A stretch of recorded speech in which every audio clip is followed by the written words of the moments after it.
This is Sports Chat with Nat. Well, welcome back to Sports Chat with Nat. I'm Nat. Master T is saving lives. If this is your first time, welcome. If you're coming back, welcome back. It wasn't unlucky. It was lucky 13. Let me tell you. Now, normally, Master T is here and we go over who was right and who was wrong. I want y'all to know Master T was perfect this week.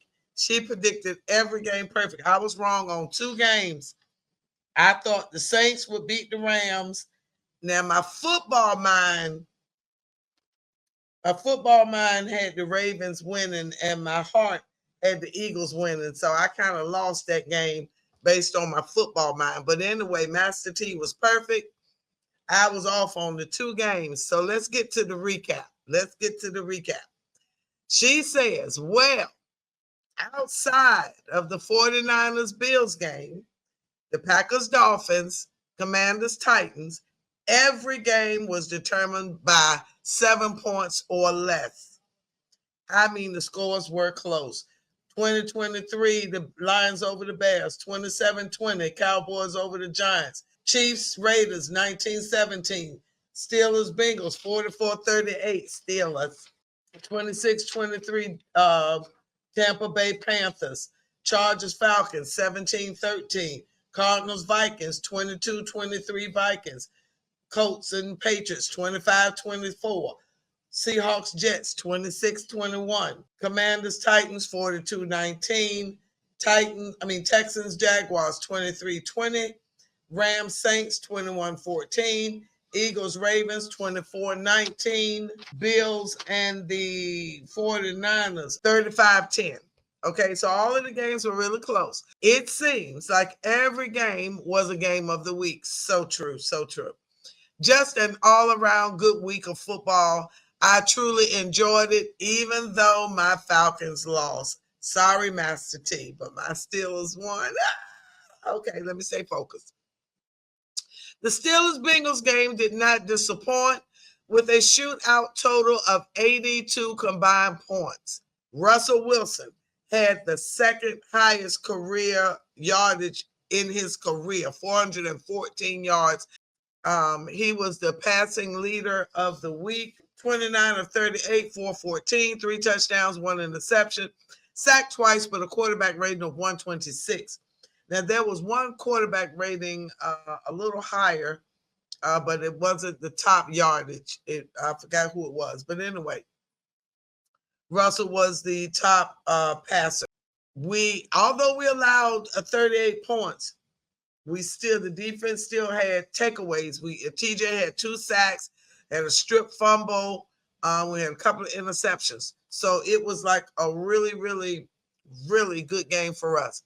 All right, moving on. The Eagles-Ravens game also did not disappoint. However, it seems like Justin Tucker might have lost his mojo. He missed a career high of 3 kicks, 2 field goals, and 1 extra point. He missed a total of 10 kicks this season. He has normally kicked in the 90% percentile, but something is going on. Harbaugh said he will not move on from him. He just will not do it. Whatever Justin wants to do is fine with them. But Lamar said his mama cussed him out for not running the ball when he didn't have anything open. He said she just cussed him out. I'm just quoting. Don't be mad with me. He said, my mama just cussed me out. Let me make sure y'all see my eye. My mama just cussed me out. That's what he said. And so somebody asked him about the Steelers leading the division. He said, I'm not worried about no Steelers. We got to worry about what game we got next. So he was very adamant about that. He was a little warm. I'm not going to lie. He was upset with himself. And next week they're on a bye. They got a bye, and then they got the Browns. We got the Browns. All right, moving on, but he was very upset. But now the thing that was interesting to me, the talk was Derrick Henry and Saquon Barkley. Now, I we did a clip last week about, and I asked, are the Ravens using Derrick Henry the way they should? They tried. But when I tell you, the Eagles were ready for them. The Eagle with the number one defense, they were ready for Derrick Henry. Now, Saquon ended up being the number 5 top rusher with 107 yards. Him and James Cook both had 107. But the Eagles, they were just off the chain as a team. Now, the debate has been were the Eagles or the Lions the best NFC team? Looking at the Eagles last night and looking how the Lions struggled with the Colts and also the Lions with the Bears. Now, I've said that the Lions look like they're on a mission. I've said it. However, they look like they're playing down like the Steelers have done year after year after year. They look like they play down to the Bears. Although, since the Bears have their new offensive coordinator, they have looked, my glasses are dirty. I'm so sorry. They look much better. But anyway, moving on, they look much better. So, but the Lions are making me a little bit nervous. But I do believe that the NFC championship game will be the Detroit Lions and the Philadelphia Eagles. I said it. We said it. Now, I think Master T would agree with me. It will be the Eagles and the Lions in the championship game. Now, the debate is still out for MVP. A few of you guys have commented. The video is up. Please go and make your comments. And don't forget to vote for the Pro Bowl. It's now time to vote for the Pro Bowl. I'll do another video on that. Moving along. Now, the Panthers and the Bucks game went into overtime. And, I mean, it was just some chaos going on there. Somebody had the ball, then they fumbled the ball. And so, anyway, that went into overtime. But the Bucks did win that 26-23. And all Falcons were rooting for the Panthers. I know they were. Unfortunately, the fumble, I just said that, didn't I? The fumble by Hubbard cost them the game. Now, Hubbard, where's my stat sheet? Hubbard, no, he wasn't this week, but he has been leading. He has been in the rushing category, but he's not there. He's dropped down some.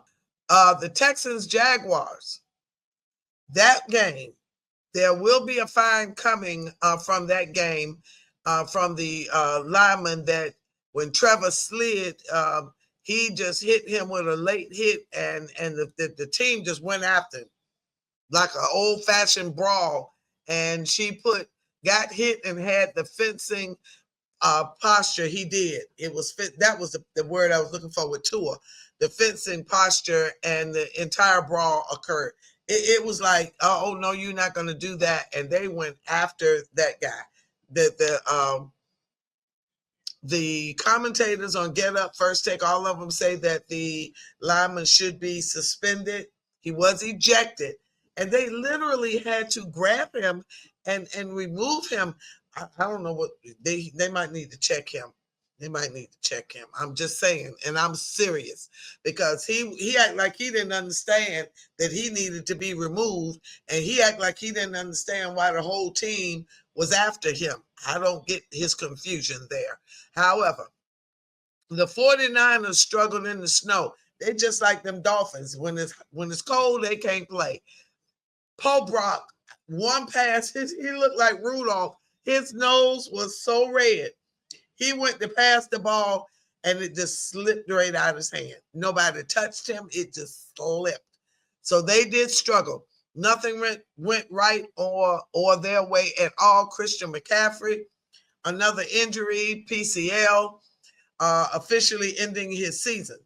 Now, it was all Bills, and they clinched their division for the 5th straight time. They have clinched their division. Josh Allen became the first quarterback in NFL history to have a touchdown pass, catch a pass, touchdown pass, and rush for a touchdown, all in the same game. He did. He really did.